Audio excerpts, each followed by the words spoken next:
My name is Prabhuda. My name is Bhumika. My name is Samaya. Today we are going to tell about fire alarm. Its main job is super important to keep safe from fire.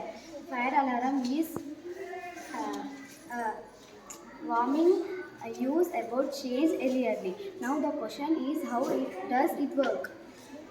Fire alarm. If dust particles enter into alarm, it impact and sensor inside.